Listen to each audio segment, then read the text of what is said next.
Jeff Yu is the co-founder of Wazup Running Club.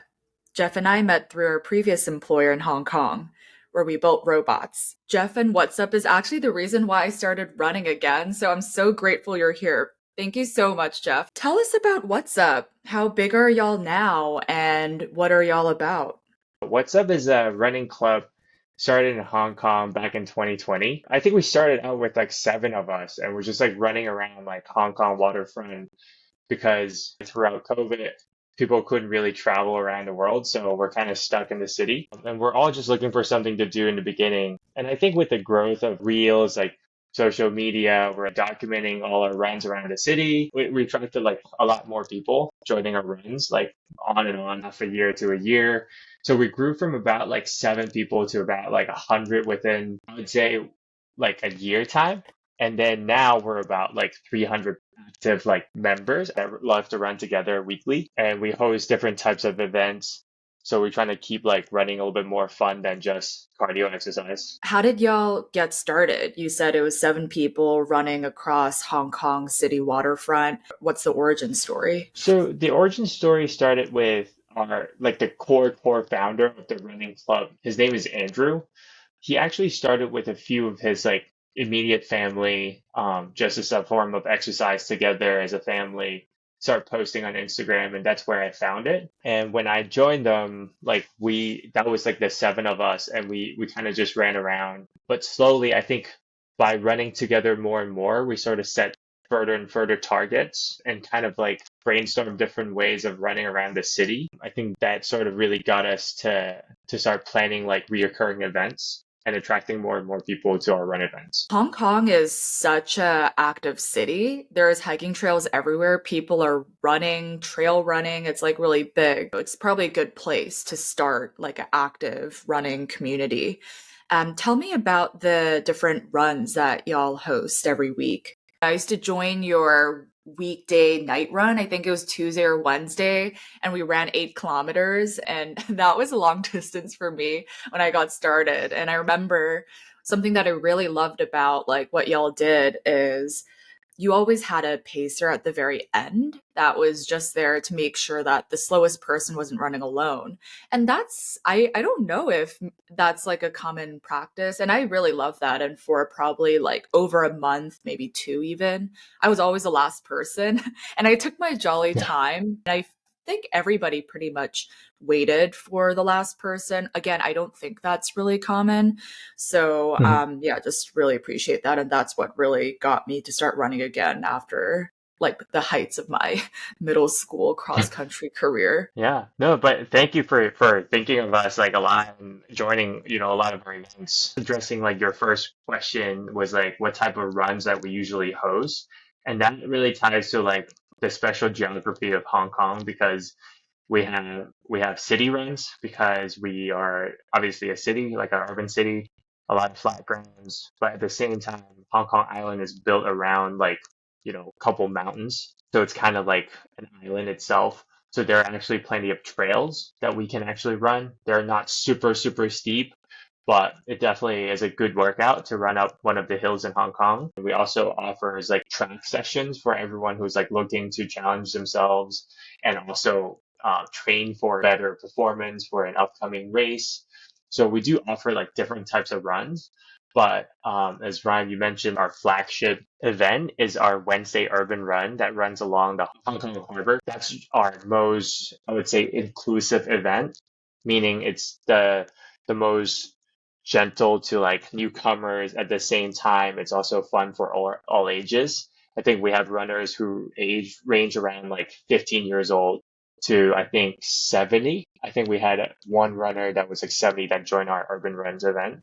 And we try to be as inclusive as possible. And that's why we have different pacers along like each run to make sure everyone feels included. Obviously, people who are like a solo runner, like we also love to have them so they can run with us. But after the run, we make sure we invite everyone to join drinks to sort of create this community among not just runners, but people who are just looking to connect during COVID, because I think it was just a very lonely time for a lot of people. So that was a really good opportunity for us to kind of grow our community in that sense. You talked about like the community aspect of What's Up Running. And that gets me thinking, I think you mentioned that you got your job at Rice Robotics, our previous employer, through the Run Club, right? Tell us more about that. I used to actually work in New York for another startup called Jump. I'm sure some of the audience in New York might have remember the red bikes in the Bronx. I use that stuff all the time in college in Providence, Rhode Island. I love that stuff. It was so fun. It was like a joyride. Yeah, it definitely makes you feel like a superhuman, like when you ride those e-bikes, like super convenient. But yeah, like I moved back to Hong Kong about 5 years ago, and when COVID hit, it was about my 2 year mark in Hong Kong.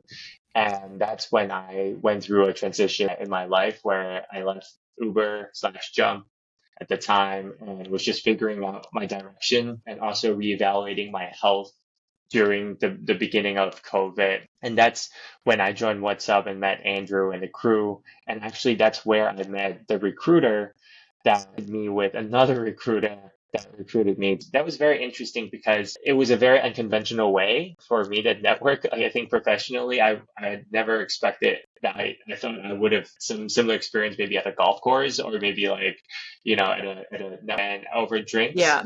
but never thought, from running.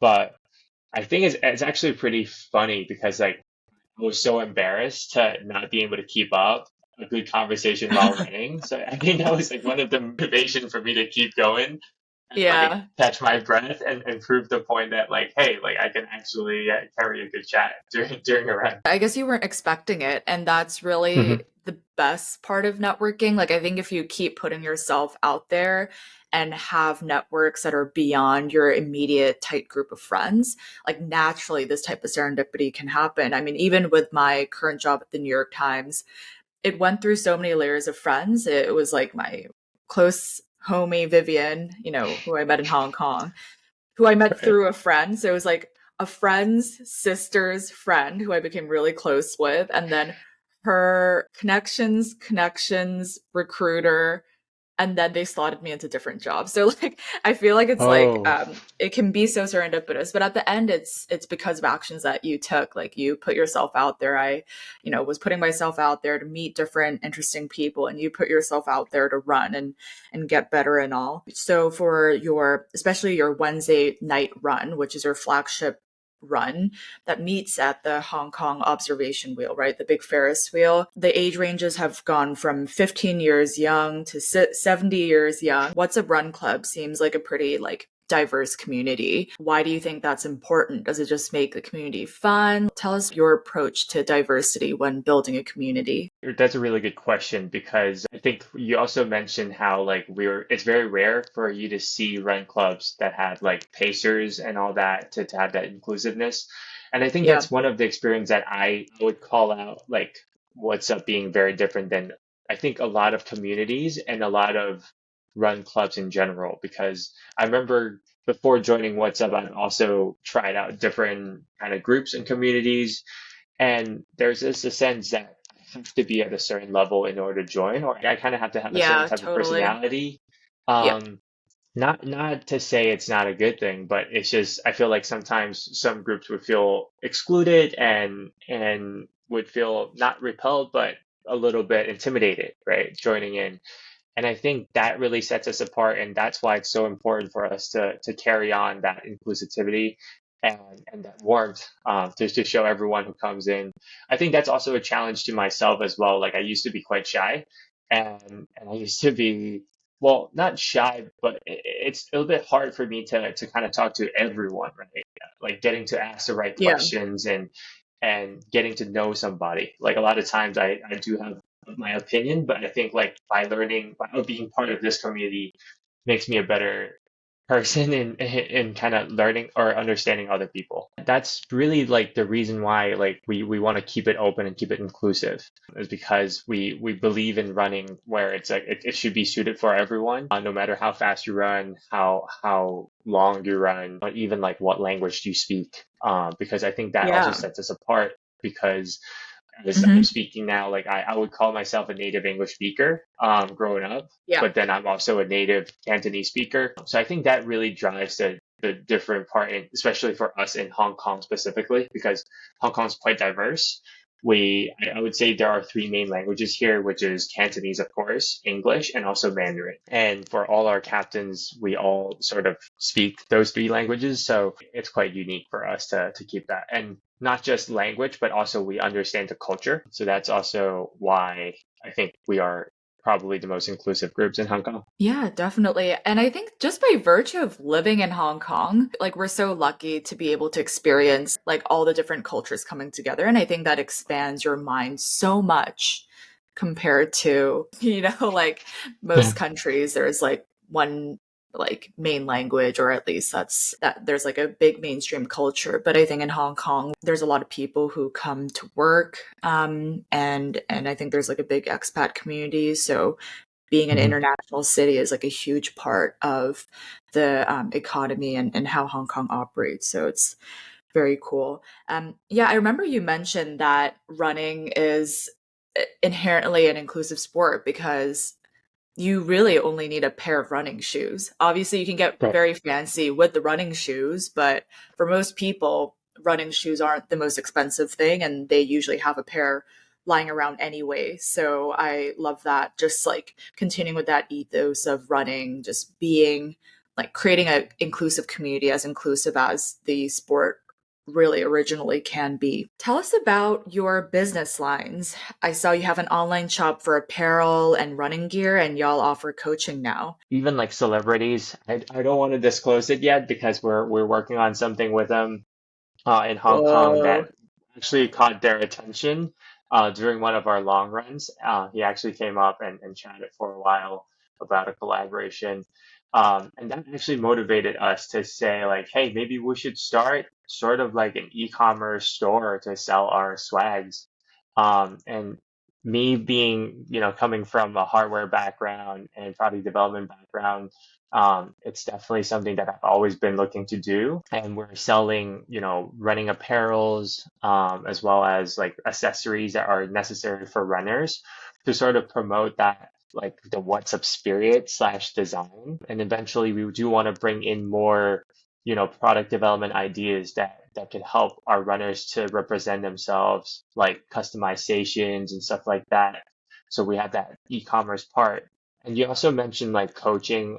We have always been sort of giving coaching lessons, but we recently turned it into more formal, where we are promoting it and asking everyone to kind of reach out, just because the racing season's coming up.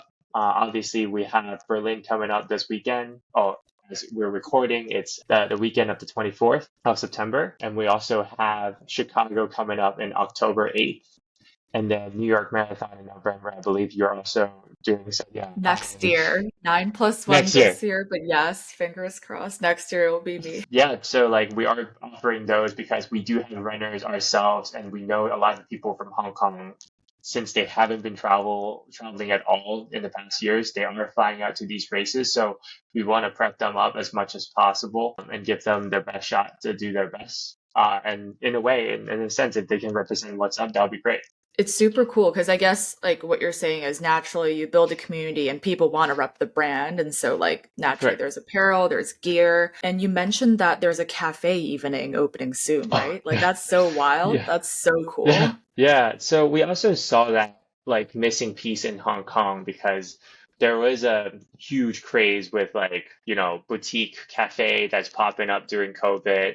I think people just miss those like cute Japanese cafe that they're going, so they just trying to bring it to Hong Kong. But we as runners, like we actually have been collaborating with a lot of them during COVID as well, because in a way, like we all love to drink. Yeah. So we just thought it would be a really cool idea to set up a space sort of for not just what's up, but like overall like the running community in Hong Kong, to one, like showcase like what they like, I kind of exchange ideas, gather to go on runs and connect among each other, and also educate like the city, right? Like formally about, what the running scene in Hong Kong is about. and not necessarily just like a physical store, but it's also a place for people to connect. And we definitely took a lot of inspirations from different sports and different brands as well. Like obviously New York, representing Saturday Served. It's a huge like pioneer in like, boutique and cafe. And then we also have Rafa, like Rafa, the biking, huge biking brand. And that's another like definitely examples that we're trying to follow and creating the running versions of it, starting from Hong Kong. It feels to me that obviously the center of it is running and health and inclusivity, but then it branches out to really building community and like developing running culture. So Right. that's really cool. Tell us about the community you've built. Like, who are your members and how do you think about building community? Because for me, I have created this podcast, and something that I'll need to think deeply about is how do you build a community? Who is my audience? And building that brand is so important. I think that's the case for a lot of people. Like, I just interviewed my friend Carly, who's a model, and she's working through that problem as she dives into YouTube and works on building her brand so that her future clients can get to know her better, faster. So tell us your tips about building a community, because I think when I was running with y'all during COVID, um, like the early start of the pandemic, I guess the thick of it, even then I felt like there was a strong sense of community. And I don't think that's something that's super easy to do, to have an organization that has personality. How do Mhm. you think about building a community? What kind of advice would you have in thinking about that? That's also a question that even to this day we call ourselves like a community. It's something that we're always reiterating on. I think that's one thing that like I would take it as not really a tip, but sort of like what my believes in right now is that like every day the community evolves and you have to evolve with it. Definitely you have to listen to your community for sure and give or provide like or react, even though I think that's very generic. But the other thing too is I think from the very beginning, I got lucky by having that is finding partners that you truly share the same vibe, sort of the same morale and sort Totally, of the same mindset. totally. Because building a community alone is so difficult. Or building anything yourself is very difficult. So finding a right partner to do it with, we got lucky. We have a pretty big starting group, but at the same time, like the core members who are actually pushing it forward are very dedicated. I think that's really critical too, because we don't often agree with each other. Trust me. Yeah, but I think like having those disagreements are also quite important to keep that inclusivity and also being flexible in mind to kind of grow that community. And I think lastly, it's the persistency. I think one of the core story that I've actually heard from, Andrew, and I did it myself, was I remember at the peak of COVID, I think it was like during one of those main lockdowns, like in Hong Kong, like 1 week or 2 weeks that was like Yeah, really strict. yeah. And I think like Andrew was also, he caught a cold, but he wasn't like COVID, but he caught a cold and he still refused to stay home and still show up on Wednesday, even if there were like three people that were running with him. And I think that that proves a point, like, the grit and the persistency really shows the bigger crowd of saying like, hey, these guys will be here no matter what, right? Like, obviously we're not putting ourselves in danger, but having that to show the to the rest of the audience that persistency is really critical. I think those points really help drive that community. And I think on top of that, obviously you have like the branding part, like the aesthetics and what you stand for. But at the end of the day, I think those are the three core elements that I think people should look out for when they're building their communities. What you said about grit and persistence, I think that can be applied to anybody who's really creating Yeah. something. You mentioned that like creating anything is hard. And I love, I mean, I'm enjoying, this recording this with you and this interview, but like it's really hard, especially because I have a full-time job. So do you, right? And Mhm. I think it Yep. takes a lot, but I'm sure having like a dedicated group of members and founders and partners like helps with that. But it is like really, really hard. With running too, because like running is a best metaphor on building anything, is because you can obviously run alone, but having someone to run with, you can go a lot further. So it's a perfect metaphor for building anything. So somehow it's so intertwined that it's so meta. because like the more people you run together, the bigger the community. Yeah, totally. It is very meta. Like I'm very group oriented, and so like if the group is doing something, like I have to be there. Like of course there's Mm. exceptions, but I really do think like having that group like really helps with, training and all that. So I guess it's like it naturally just as it gets bigger, it's that thing for like even more people and then it keeps on growing. I'm surprised you said that like I don't know if you are still shy or you were shy because I've witnessed like in our previous work, like I do think you have a strong ability to bring people together. You have an agreeable personality. You can kind of be open and like vulnerable in ways as well, even in the professional setting. And so what do you think about either your vibe or the vibe of you and your founders? Like how would you describe that? Because I imagine that probably does translate into the community aspect and the ability to build a successful community. I think like being open and being vulnerable, I think that's my strong suit. I'm pretty Yeah. much an open book. But I think like our community also have different types of personality in there too. Like we have people who are a little bit more plan driven, a little bit more introvert in a way. I'm sorry, I'm like not too familiar with that personality type test. Like I Yeah, forgot I'm what not that those much either. abbreviations are called. But I think like having like different characters is critical too, because if you Mm. have everyone being an open book, you just have a lot of confrontation. So I'm sort of pretty vocal in the group. And I've also have like the thinkers who help process a lot of our ideas. And then we have people who are like execution, like experts, like operation experts that are like just running with it once we confirm with something. So I think that that's been really helpful in the last like 2 years in the making of the brand and also the community to keep things going. But yeah, I think one thing that we share is like it's understanding and listening. I think we're all pretty good listeners within our group. That's one thing that drives us together, and we have a lot of patience with each other. I think that's a really really big, I think, big plus to having like to have that in a group. That is really special. I mean, having people who are good at listening is definitely not a Mhm. given. And Yeah. there must be some level of trust there that allows y'all Mhm. to first be vocal, have confrontations and arguments and disagreements, but then I guess you listen, have patience, and then you come up with some solution in a reasonable amount of time. I want to add one more note to that is like one thing that we do really well as a group that I've also experienced previously is like celebrating small wins. Like we are such a small group, but I think every time when someone who beat their personal record, personal best, or we successfully completed an event, like we're really grateful with each other and we celebrate together. And I think it's the same mindset of, us finishing a run together.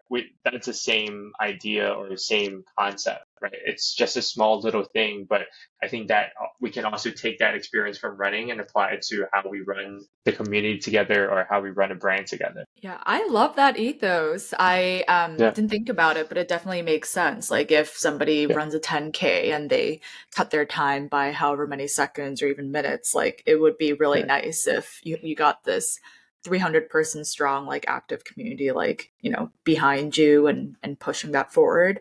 You mentioned that you have a great group going, but there are disagreements and all this stuff, and that it is in fact hard to create new things like the cafe venture. That's going to be a whole new challenge. And so I'm curious, like, what are some of the hardest parts of creating and building What's Up Running Club, either in the past or that you're currently working through? So I think one of the biggest challenge, and I think you slightly touch on it. Obviously, like I have a full-time job that's happening in parallel and running a Yeah. community that we have almost 4 days of events every week. We don't have to attend all of them because we have a pretty big group of captains, or you would call admins, volunteers that help hold these events.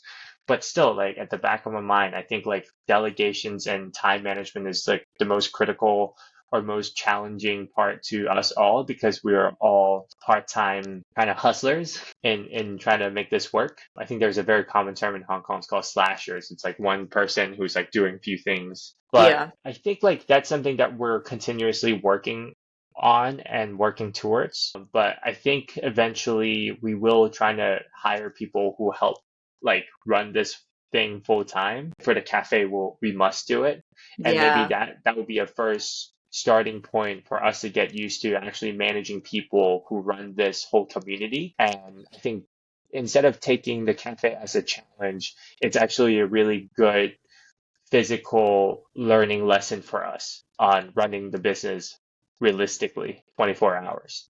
Because running an e-commerce, sure, you can be out of stock and you can say like store closed, right? But when you have a cafe, it's like, 365 days, like 24/7. Yeah. Obviously, we're not Yeah. running a 7-Eleven, but like anything could happen to a physical space, right? We have to worry about security. We have to worry about like the people dynamic, who's coming into the store, running different shifts. So yeah, this would be the first real challenge or the first real test that Yeah. we're going through as a group. But we're very excited and going into it. You mentioned that delegation, that's like, Mhm. important. At Rice Robotics, I think that's something you said was challenging for you to delegate because when you're in a startup setting and you're working with physical robots, it's the problems are serious and Mhm. you want to solve them. It's not like there's just a software bug and the app's not loading. That's bad. But Mhm. when it's a physical thing, it's, very important that things are working properly. Do you think you've gotten better at delegation through your work at What's Up, or is that something you still actively think about? I wouldn't say I'm really good at it right now, but it's definitely something that I've picked up, obviously learned from our experience at Rice Robotics. And I think one of the key takeaway, and thank you for Victor for it, shout out to Victor, it's to take a step back and looking at the bigger picture because having one robot break, it's not the end of the world.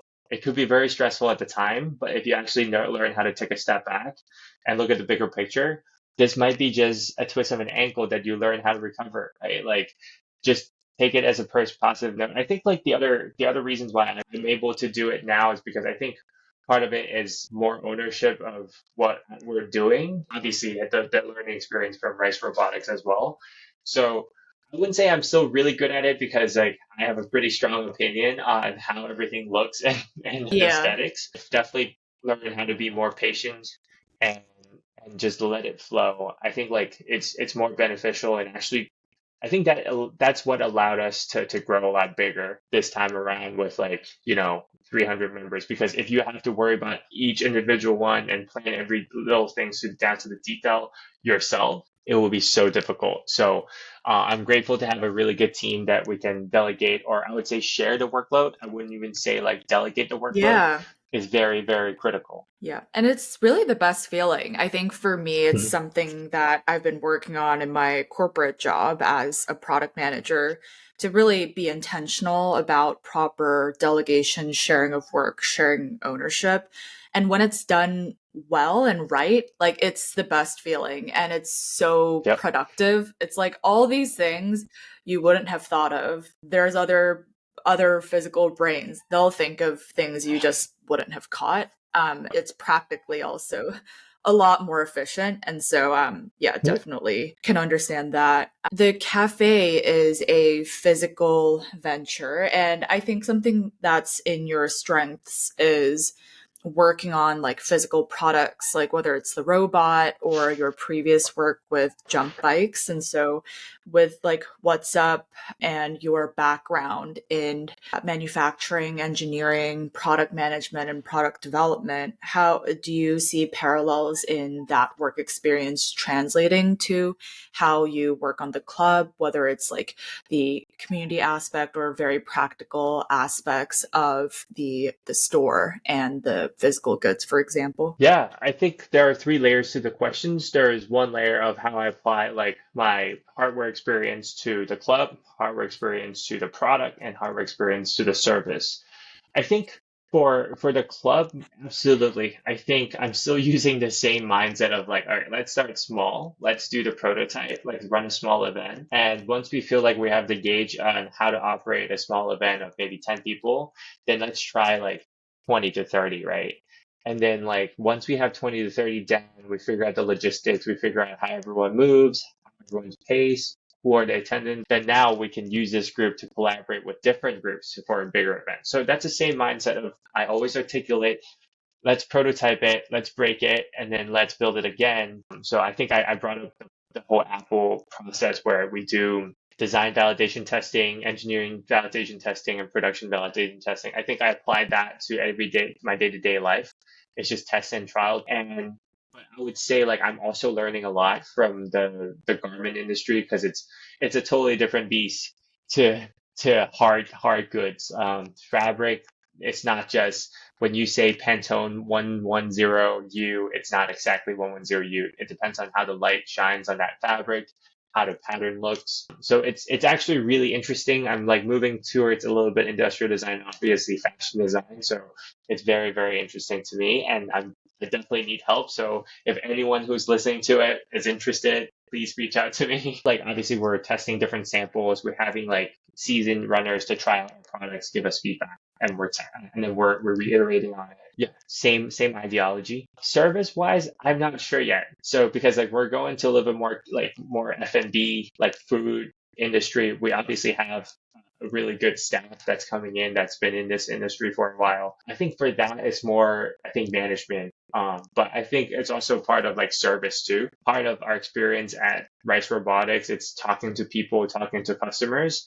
So I think I can apply some of that experience there, and I'm looking forward to do that because I think that is also another channel of getting feedback about our service. Yeah, definitely. There's the dealing with customers part, and it's a very like physical job as well. And I don't think you ever were scared of getting your hands dirty and getting into the Yeah. nitty-gritty, but I'm guessing the cafe work will be some of that as well, like getting into the Yeah. nitty-gritty, into the detail of running a physical like restaurant operation. How did you get started with running? Have you always been an active person? And at this point of your running journey, like what does running mean to you? Yeah, great question. I've always been into running, to be honest. It's actually a funny story.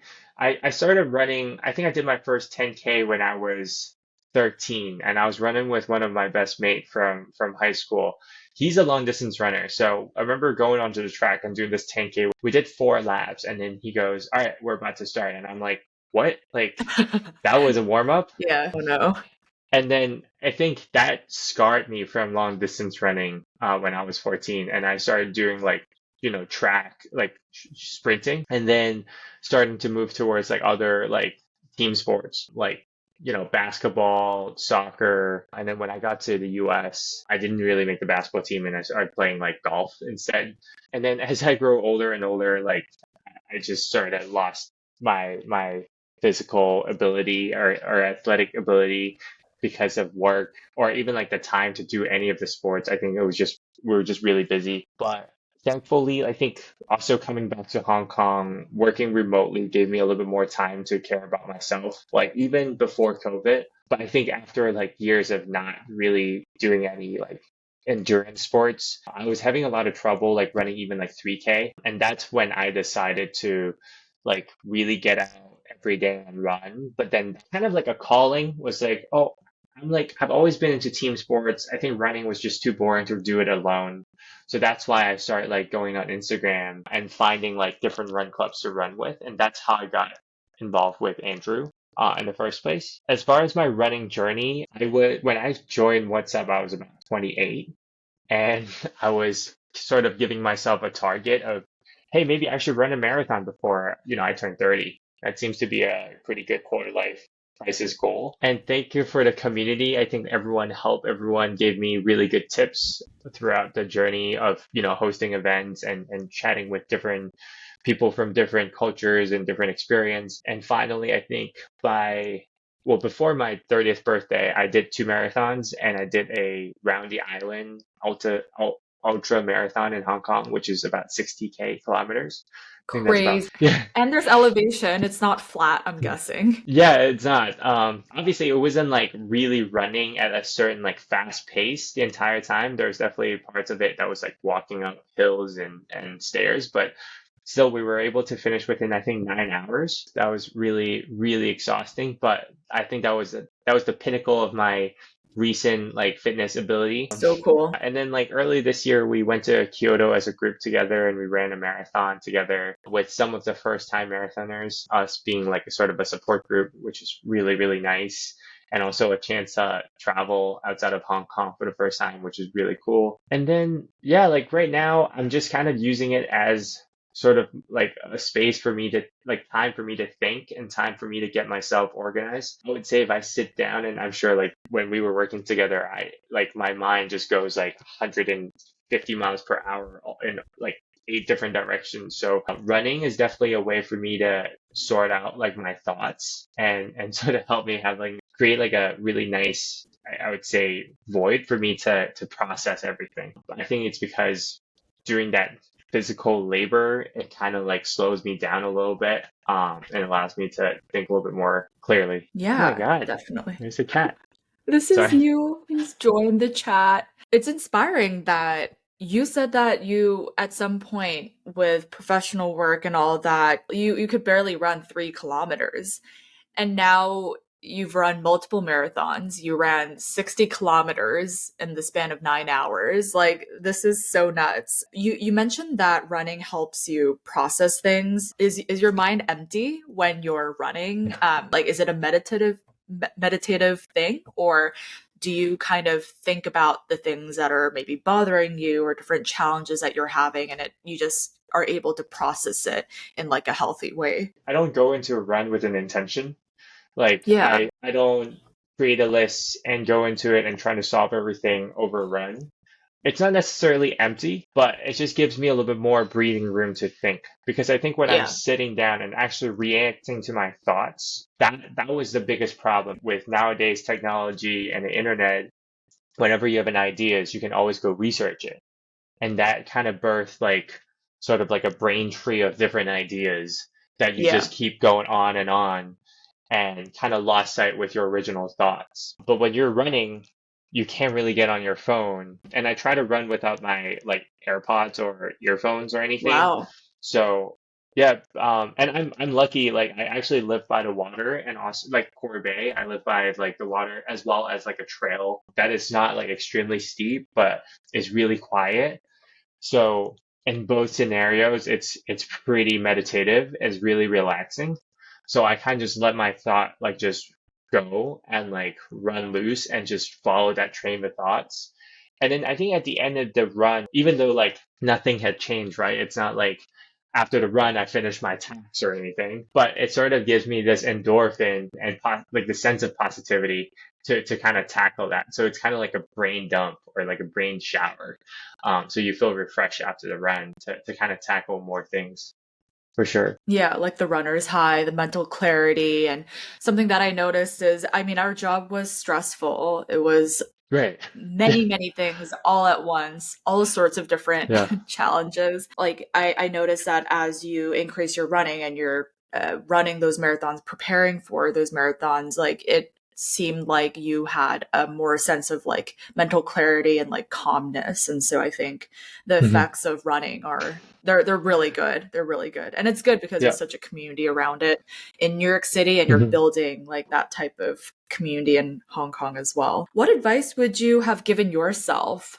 in your starting journey growing What's Up? When I started sort of the run club, I was still in between Rice Robotics. And I think one of the things that I have learned during that period of time was trying to be more decisive and really believe Mm, in like trusting my gut. I think like the fact that it took me quite a while to start the brand was also part of that hesitant. I think like if I were a little bit more decisive earlier on, it would have it's not like it would have been a better brand or a better journey, but I think I could have accomplished a little bit more. I think that just applies to a lot of things in life to be decisive, because I think that's the other mindset that I have is biased to action, where like I would rather do it than think about it or plan it. I would rather make that mistake than just sitting around and not doing anything at all. That's really like a really big advice that I would have for anyone who's like pondering and thinking about doing it, or just pondering on any decisions. I would say like sleep on it for a night and just don't think about it for more than like 24 hours and make that decision. nice. Everybody, 24 hours. Don't extend it more than that. I mean, it's so true. Yeah. You're actually the one who taught me the concept of bias to action. And I think you really did live it when we were working together. So it's really cool. I think for me, like, this podcast as well. And less so the podcast, more so interviewing people, founders of interesting organizations and businesses. Like, there's honestly no reason. I guess your body just wants to be where it's at because that's like Hmm. safe and kind of working. And so you just become like a bit hesitant. But yeah, I love your advice about like being decisive and then trying and then like learning from those mistakes rather than just getting stuck in your head and not doing as much. Is there any other general advice you'd give to somebody who's starting a running club or building a community? I would circle back to what I mentioned earlier about finding a partner that you trust and you vibe with. I think that's really critical. Other than Yeah, that, it's just listening and trusting the process. And it's kind of similar to a running journey as well, where you can plan your marathon, you can plan your training regime, but until you wake up tomorrow at 5 a.m. in the morning and go on the track and did your first workout, like that never counts. So I think that applies to like building that community, right? Like you can plan your IG grid, you can plan, these schedules for meetups, you can right. plan all these like restaurants or these hosts or these guests. But until you actually do the first one and actually learn from it, like it's really hard to continue. And that's why persistency is also important too. Jeff, thank you so much for your time. Where can the audience find you online or in person, and how can we help? So you can find us we actually have two Instagram accounts for the What's Up brand and the running club. So one of them it's called at whatsup.run, and then the other one is at What's Up Running, one word.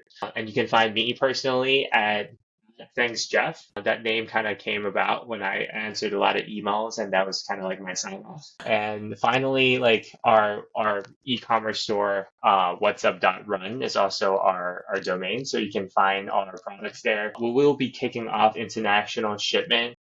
Follow up on our IG, and you can find out more discount codes. Thank you so much. I really, really appreciate your time. Thank you so much, Ryan. Hope to see you soon. Oh my God, wait, can I see Mona now? Oh my God. Hi. Oh my God. There she is. There's a cat. There's a cat. She looks like she has really pretty eyes. She does. Wow. Oh my Also, like, goodness. The short hair breeds are like so, like the cheeks are so round, like the fur. yep, she's the best.